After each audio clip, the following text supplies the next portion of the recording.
गीता सार। हरे कृष्णा। भगवत गीता यानी साक्षात भगवान श्री कृष्ण की वाणी। यह भगवान श्री कृष्ण और अर्जुन के बीच में हुआ दैवी संवाद है। यह संवाद आज से 5000 वर्ष पूर्व कुरुक्षेत्र नामक स्थान पर हुआ।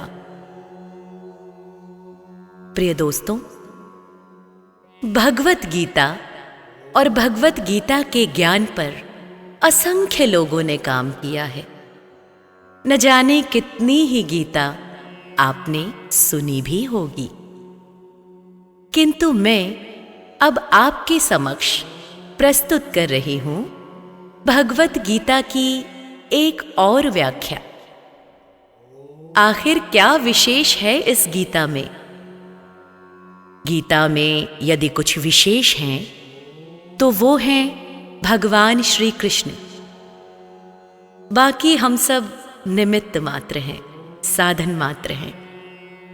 परंतु मेरा ये प्रयास है कि आज के जमाने में हमें यह ग्रंथ रास्ता दिखाए, आसानी से हम इस जटिल ग्रंथ को समझ पाएं और अपने दैनिक जीवन में इसका उपयोग कर पाएं। वैसे गीता के बारे में बहुत कुछ लिखा गया है, बहुत कुछ सुना भी गया है। शायद ही कोई ऐसा धर्म ग्रंथ होगा जिस पर इतना लंबा लिखा गया। आखिर ऐसा क्या खास है इस गीता में कि समय समय पर यह और भी आवश्यक और मार्गदर्शक भी होती जा रही है? एकदम सरल भाषा में कहें तो भगवत गीता एक उत्तर है। उत्तर है दुनिया के जटिलतम प्रश्नों का। जीवन से जुड़ा ऐसा कोई प्रश्न नहीं है जिसका कि उत्तर श्री कृष्ण ने गीता में नहीं दिया। हमारे मन मस्तिष्क में कोई भी शंका, परेशानी, चिंता, दुविधा या किसी भी तरह का आवेग क्यों ना हो, दुनिया के हर प्रश्न का उत्तर है भगवत गीता। कठिन से कठिन प्रश्न जैसे हम कौन हैं, भगवान कौन है, हमें कष्ट क्यों होते हैं, क्या पुनर्जन्म होता है, क्या अन्य ग्रहों पर जीवन है, हम किस प्रकार इस जन्म और अगले जन्म में सुखी रह सकते हैं, हम कैसे भगवत धाम को जा सकते हैं, और न जाने कौन कौन से प्रश्नों का सटीक उत्तर देती है ये भगवत गीता। भगवत गीता में कुल 18 अध्याय हैं और हर अध्याय में वेदों और उपनिषदों का सार है। इसके हर अध्याय में आप अपने आप को अर्जुन ही समझिए, क्योंकि अर्जुन की हर शंका, उसका हर डर, हर संशय वैसे देखा जाए तो हमारी ही परेशानी है, और जिसका हर हल बता रहे हैं श्री कृष्ण। मित्रों, कृष्ण को सिर्फ अर्जुन का सारथी मत मानिएगा, अपितु उन्हें अपने जीवन का भी सारथी मानिएगा, क्योंकि यदि उनके कहे अनुसार मैं और आप चलेंगे तो मैं दावे के साथ कह सकती हूं कि हमारे जीवन की सारी परेशानियों को हम आसानी से पार कर जाएंगे। आज यहां जीवन की प्रैक्टिकल प्रॉब्लम्स की बात की जाएगी दोस्तों। तो आइए आपको लेकर चलती हूं गीता के 18 अध्यायों के सफर पर। छठा अध्याय। भगवान श्री कृष्ण जी बोले, हे अर्जुन, जिसकी कर्म फल में आसक्ति नहीं और कर्मों को करता है, वह सन्यासी और योगी है, और जिसने हवन आदि लौकिक कर्म छोड़ दिए हैं, वह योगी नहीं है। हे अर्जुन, जिसको सन्यासी कहते हैं, उसी को कर्मयोगी जानो, क्योंकि संकल्पों के त्याग किए बिना कोई योगी नहीं हो सकता। जो मुनि योग प्राप्त की इच्छा रखते हैं, उनके लिए उनका साधन कर्म ही है, और उनके योगी होने पर उनका ज्ञान पूर्ण होने का साधन उनके चित्त का समाधान है। जब मनुष्य विषय और कर्मों की आसक्ति से छूट गया और वासनाओं को उसने त्याग दिया, उसी समय वह योगारूढ़ कहा जाता है। जिसने मन स्वाधीन कर लिया है वह अपना हितकारी है, और जिसने विवेक का त्याग कर दिया है वह स्वयं ही अपना शत्रु है। मन जीतने वाले शांत स्वभाव मनुष्य की आत्मा शीत उष्ण, सुख दुख, मान और अपमान इनके होने पर भी अत्यंत स्थिर रहती है। जिसने ज्ञान विज्ञान से अंतःकरण को तृप्त कर लिया है, जो निर्विकार हो गया है, तथा जिसने अपनी इंद्रियों को वश में कर लिया है, जो मिट्टी, पत्थर और सोने को एक सा समझता है, वही योगी कहलाता है।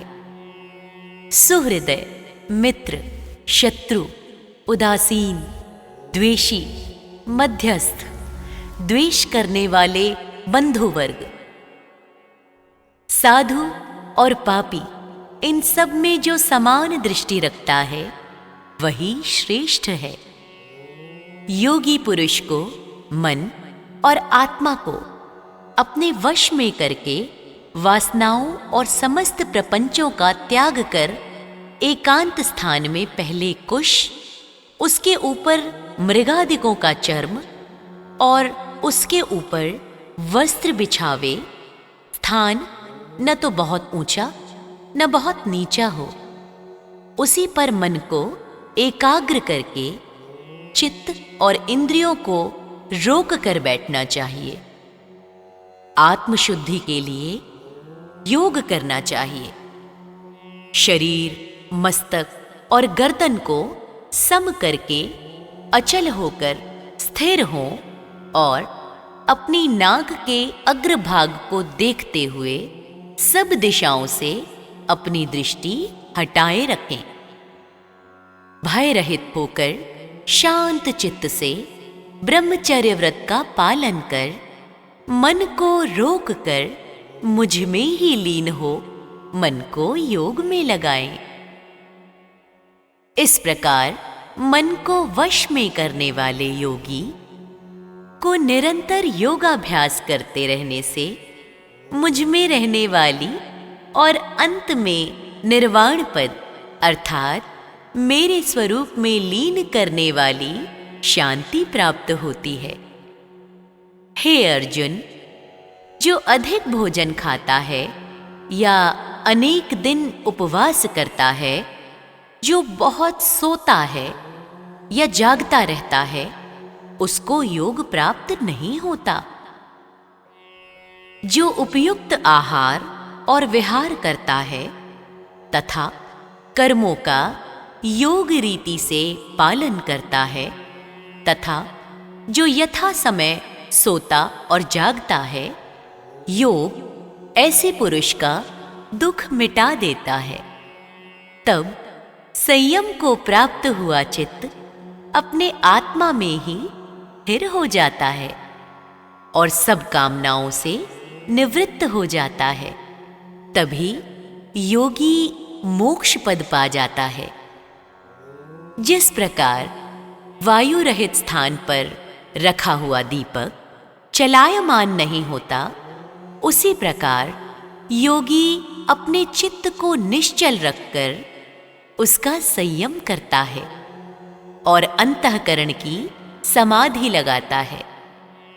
जिस जिस अवस्था में योगाभ्यास के कारण चित्त का वेग रुककर विषयों से पृथक होने लगता है और जब शुद्ध अंतःकरण से आत्मा को ही देखकर आत्मा में ही संतुष्ट होता है, जिस अवस्था में वह अत्यंत सुख जो इंद्रियों द्वारा जाना नहीं जा सकता, वरन केवल बुद्धि से जाना जाता है, इसका अनुभव करता है।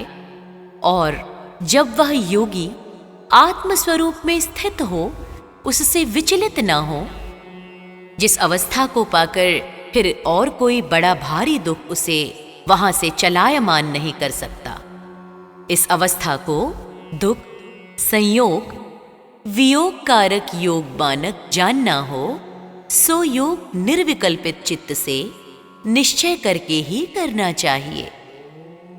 संकल्प से उत्पन्न होने वाली समस्त कामनाओं को त्याग कर और मन में सकल इंद्रियों को चारों ओर से रोककर धैर्य के साथ बुद्धि को अपने अधीन कर धीरे धीरे विषयों से दूर हटें और भली भांति मन को आत्मा में स्थिर करके किसी पदार्थ की चिंता न करें।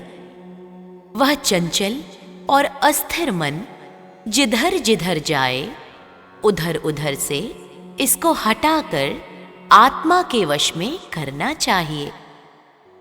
इस प्रकार शांत चित्त तथा रजोगुण से रहित निष्पाप तथा ब्रह्म स्वरूप योगी को उत्तम सुख प्राप्त होता है।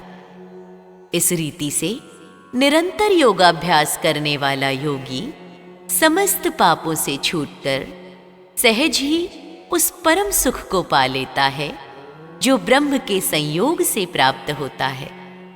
जिसका मन योग में स्थिर हो गया, उसकी दृष्टि भी सर्वत्र समान हो जाती है।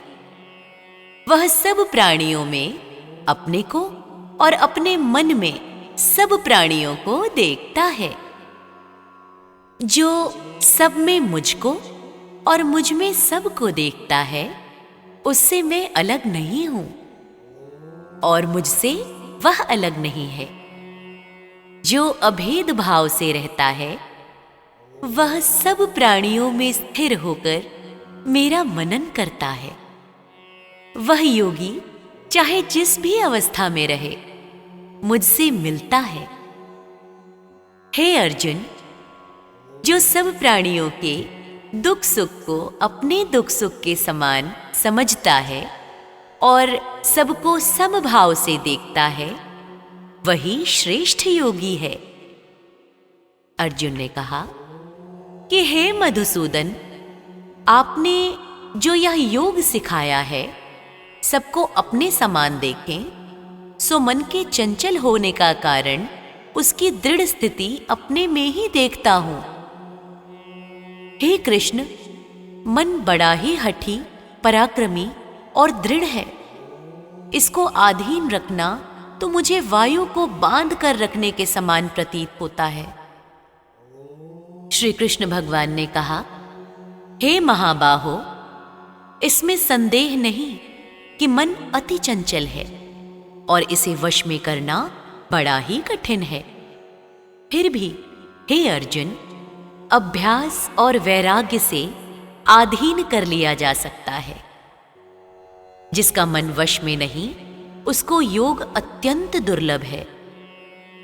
ऐसा मत है, परंतु मन को वश में करने वाले प्रयत्न करते रहने से उपाय द्वारा इस योग को प्राप्त कर सकते हैं। अर्जुन ने कहा, हे श्री कृष्ण, जिसमें श्रद्धा तो है, पर जो योग प्राप्त करने में सफल नहीं हुआ है और जिसका चित्त योग से विचलित हो गया है, वह योग सिद्धि नहीं पाने से किस गति को जा पहुंचता है। श्री कृष्ण बोले, हे महाबाहो, जिसका पहला आश्रय भी गया और ब्रह्म प्राप्ति भी नहीं हुई, वह दोनों ओर से भ्रष्ट होकर विच्छिन्न मेघ के समान नष्ट तो नहीं हो जाता। हे कृष्ण, मेरा यह संदेह आपको ही दूर करना पड़ेगा। इसको दूर करने वाला आपके अतिरिक्त अन्य कोई नहीं है। श्री कृष्ण बोले, हे तात, हे पार्थ, उसका यहां नाश नहीं होगा और परलोक में भी नहीं होगा, क्योंकि उत्तम कार्य करने वाला मनुष्य बहुत दिनों तक पुण्यवानों को प्राप्त होने वाले लोकों में वास करता है और वहां से फिर किसी पवित्र और धनवान के घर में आकर जन्म लेता है, अथवा वह बुद्धिमान योगियों के ही कुल में जन्म पाता है। इस प्रकार का जन्म पाना इस लोक में बड़ा दुर्लभ है। बड़े श्रम और यत्न से जो योगाभ्यास करता है वह पापों से शुद्ध होकर अनेक जन्मों में प्रसन्न परिश्रम करके सफल होता है और परम गति को पाता है। बड़े बड़े तपस्वियों से योगी श्रेष्ठ हैं, ज्ञानियों से भी योगी श्रेष्ठ हैं। इसलिए हे अर्जुन, तुम योगी बनो। केवल मुझ में ही मन लगाकर मेरी प्राप्ति के लिए जो मेरा भजन करता है उसको समस्त योगियों के मध्य मैंने अत्यंत श्रेष्ठ माना है। इति श्रीमद्भगवत गीता षष्ठो अध्याय संपूर्णम्। बोलिए भक्त वत्सल भगवान श्री कृष्ण की जय। ओम नमो भगवते वासुदेवाय नमः।